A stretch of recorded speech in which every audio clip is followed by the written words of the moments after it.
Welcome student. In the previous video, we have learned about the type of substance and types of state of substance and its example. Now, in today's video, we are going to learn about the properties of a substance. मागील व्हिडिओमध्ये विद्यार्थी मित्रांनो आपण पदार्थाच्या अवस्था आणि पदार्थांचे विविध उदाहरणे यांचा अभ्यास केला. आज आपण पदार्थांचे गुणधर्म यांचा अभ्यास करणार आहोत. First, the state of substance. It is a solid state. Example of it is a piece of iron. The solid state substance has a shape of its own. They are retained a shape as no matter how it is kept. Next, about its volume. Solid has a definite volume, solid like sugar, sand. When we pour on a flat surface, it cannot be flow. They are form a heap. मुलांनो, पदार्थाची पहिली अवस्था म्हणजे स्थायू. लोखंडाचा तुकडा, खडू, लाकूड हे स्थायूरूप पदार्थ आहेत. स्थायू पदार्थांना स्वतःचा आकार असतो. ते कसेही ठेवले तरी त्यांचा आकार कायम राहतो. स्थायू पदार्थांना ठराविक आकारमान असतो. साखर, वाळू हे पदार्थ सपाट पृष्ठभागावर ओतले तर त्यांचा ढीग तयार होतो.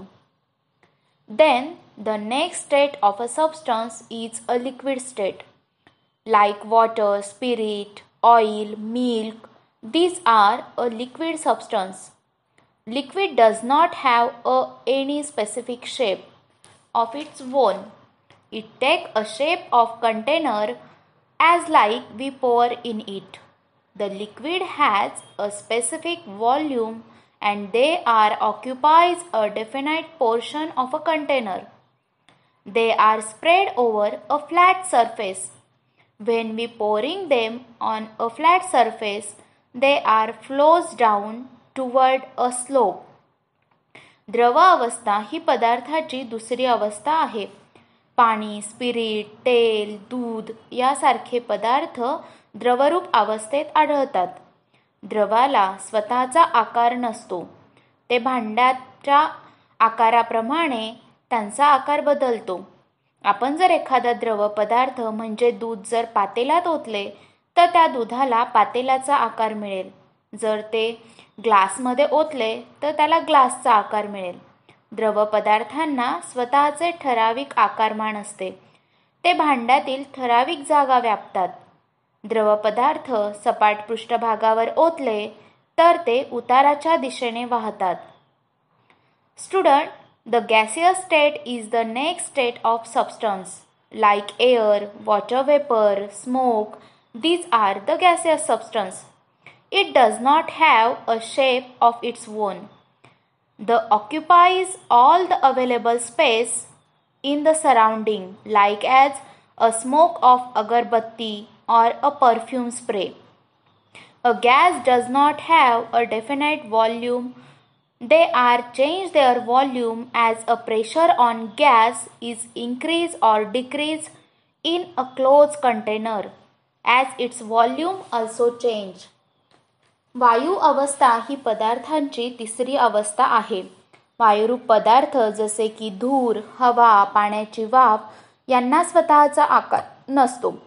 वायू पदार्थ हे सर्वत्र जागा व्यापतात, म्हणजेच उपलब्ध असलेली सर्व जागा ते व्यापतात. वायूंना ठराविक आकारमान नसते. भांड्यात बंदिस्त केलेले वायूंवरील दाब कमी किंवा जास्त केला तर त्यांच्या आकारमानात बदल होतो. Now we learn about the heat and change of substance state. Student, the heat and change of physical state of substance is depend upon a heat. The solid substance is get convert into the liquid when it get heated, and the liquid substance is get changed into the gaseous on heating. While on cooling, a gaseous substance are converted into liquid and liquid substance are converted into the solid. As On heating, the substance is get heated on gaining heat or it get cooled down on losing heat. उष्णता आणि पदार्थाचे अवस्थांतर. हे पदार्थाला उष्णता दिली किंवा पदार्थाची उष्णता काढून घेतल्यामुळे पदार्थांच्या भौतिक अवस्थेत बदल होतो. स्थायू पदार्थाला उष्णता दिली की त्याचे द्रव पदार्थात रूपांतर होते, तर द्रव पदार्थाला उष्णता दिली की त्याचे वायू पदार्थात रूपांतर होते. या उलट वायू पदार्थ थंड केले असता ते द्रवात रूपांतर होतात व द्रव पदार्थ थंड केले असता त्यांचे स्थायूमध्ये रूपांतर होते. म्हणजेच काय? On heating of ice it convert into the liquid state of water and the liquid state of water is on heating convert into the water vapor.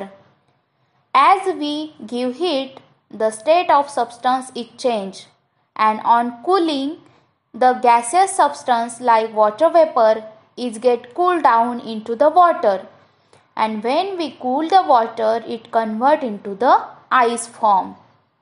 This is depend upon the removal or intake of heat. उष्णता काढून घेतल्यामुळे किंवा पदार्थाला उष्णता दिल्यामुळे त्यांची अवस्था बदलते. The temperature and the thermometer. When on heating a substance it become warm and then hot. Student, someone we put hand on a water to जज how hot it is, but that is not an accurate measure. The thermometer is used to measure the temperature of substance. The degree Celsius is the unit of measuring temperature. There are several types of thermometers are available in the market, but nowadays digital thermometers are frequently used. विद्यार्थी मित्रांनो, तापमान आणि तापमापी याविषयी आता आपण माहिती मिळवू. पदार्थाला उष्णता मिळाली की त्याची उष्णता किंवा तो पदार्थ गरम होतो. तो पदार्थ आधी तापतो आणि मग तो पदार्थ गरम व्हायला सुरुवात होते. पाणी किती तापले आहे याचा अंदाज घेण्यासाठी आपण त्यात हात किंवा बोट बुडवतो, परंतु असे मोजमाप अचूक नसते व पदार्थ तापलेला असेल तर आपल्या हाताला इजा होऊ शकते. तापमान मोजण्यासाठी तापमापी या उपकरणाचा वापर केला जातो. तापमान मोजण्यासाठी अंश सेल्सिअस हे एकक वापरले जाते. वेगवेगळ्या प्रकारच्या तापमापी आपल्याला पाहायला मिळतात, परंतु सध्या डिजिटल तापमापीचा मोठ्या प्रमाणावर वापर केला जात आहे. Student, this is about the recording of a temperature. Observe the picture of thermometer very carefully. In the thermometer, the bulb at the lower end is filled with a mercury. The mercury is raised above in a certain level in a capillary tube. Above the bulb, you will see the scale and next to the mercury column. Reading the scale near to the mercury, it tells us about the temperature of air around the bulb of thermometer. So student, if you have a thermometer at your home, you can perform the activity and as under the observation of your parents. आता आपण तापमापीच्या सहाय्याने तापमान कसे मोजतात ते पाहू. मुलांना, तुम्ही तापमापीचे काळजीपूर्वक निरीक्षण करा. खालच्या बाजूला तुम्हाला एक गोलाकार फुगा दिसेल. हा फुगा यात पारा म्हणजेच मर्क्युरी भरलेला असतो. हा मर्क्युरी आजूबाजूच्या वातावरणातील हवेचे तापमान मोजतो. या फुग्याच्या वरच्या बाजूला असलेले अंक हे त्या परिस्थितीतील तापमान दर्शवतात. उष्णतेच्या आधारे तो पारा प्रसरण किंवा आकुंचन पावतो. ज्यावेळेस तापमान जास्त असते त्यावेळेस तो पारा त्या पोकळ नळीतून वरच्या दिशेने सरकतो, म्हणजेच त्यावेळेस तापमान हे वाढते. अशा प्रकारे आपण तापमापीच्या सहाय्याने तापमान मोजू शकतो. तुमच्याकडे जर तापमापी असेल तर तुम्ही खालीलप्रमाणे एक कृती आपल्या पालकांच्या निरीक्षणाखाली करू शकतात. Firstly, take a thermometer and hold the thermometer in the water.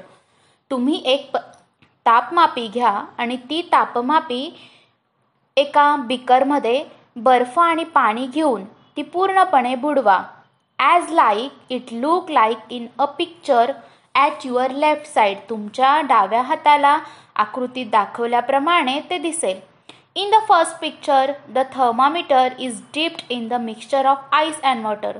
सुरुवातीला तुम्ही ती तापमापी बर्फ आणि पाण्याचे मिश्रण असलेल्या चंचुपात्रामध्ये बुडवा. Which record the temperature 0 degree Celsius. ती तापमापी तुम्हाला 0°C असे तापमान दाखवेल. In the next picture the thermometer is dipped in the mixture of steam and water. आता गरम पाणी आणि उकळत्या पाण्याची वाफ अशा चंचुपात्रामध्ये ती तापमापी म्हणजेच थर्मामीटर बुडवा. On before starting heating the temperature is 0 degree Celsius. सुरुवातीला त्या चंचुपात्रातील पाण्याचे तापमान हे 0°C असेल आणि जेव्हा when the water is convert in to the steam, जेव्हा त्या पाण्याचे वाफेत रूपांतर होईल, the temperature is become 100 degree Celsius. तेव्हा त्या पाण्याचे तापमान 100°C इतके असेल. This is the actual temperature of boiling water. 100°C हे उकळत्या पाण्याचे तापमान असते. So like this student, you can record or note down the temperature of hot water and cold water with the help of thermometer. अशा प्रकारे तुम्ही थंड व गरम पाण्याचे तापमान मोजू शकतात. Student, look the both the image of your left hand side. The image which with a green color right tick mark is a proper way to hold the conical flask. And the image with a red cross mark is the wrong way of using or handling a conical flask. Always be careful on holding the hot conical flask. मुलांनो, तुम्हाला आकृतीत दिसत असेल की हिरव्या रंगाने बरोबरचे चिन्ह असलेल्या आकृतीत ही योग्य पद्धत आहे की गरम वस्तू, काचेच्या भांड्यातील गरम वस्तू हाताळण्यासाठी ती योग्य प्रकारे कशी हाताळायची. तर खाली तुम्हाला लाल रंगाची फुली मारलेली दिसत असेल. अशा पद्धतीने, चुकीच्या पद्धतीने आपण कधीही कोनिकल फ्लास्क किंवा चंचुपात्र हाताळायचे नाही. Now on right hand side there are some examples and its temperature. खाली तक्त्यात काही पदार्थ आणि त्यांचे तापमान दिले आहे. Now let's go through it and remember it. There are some example and its temperature. First, it's a boiling point. The boiling point temperature it is 100 degree Celsius. उकळत्या पाण्याचे तापमान 100°C इतके असते. द फ्रीजिंग वॉटर, गोठवणारे पाणी. The temperature of it is a 0 degree Celsius. Air in the winter night, हिवाळ्यात रात्रीच्या वेळीचे तापमान it is a less than 50 degree Celsius. 15°C पेक्षाही कमी तापमान हिवाळ्याच्या रात्रीच्या वेळी असते.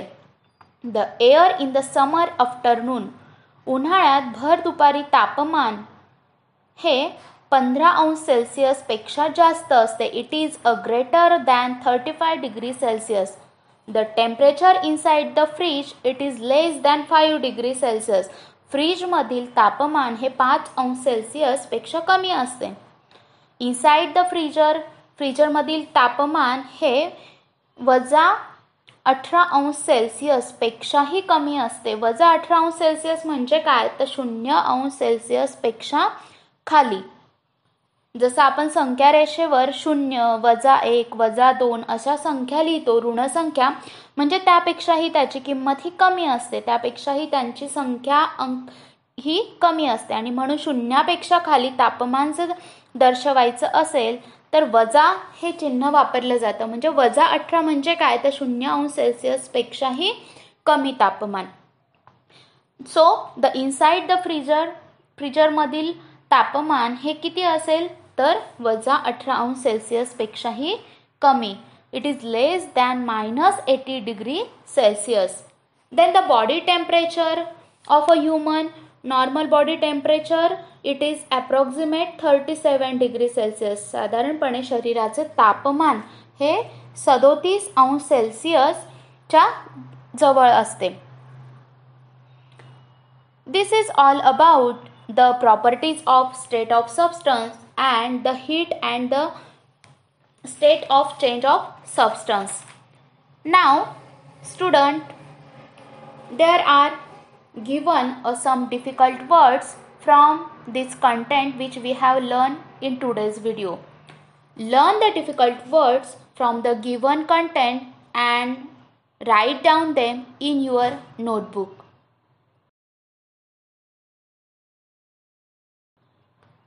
Answer the following question and write down their answer in your notebook.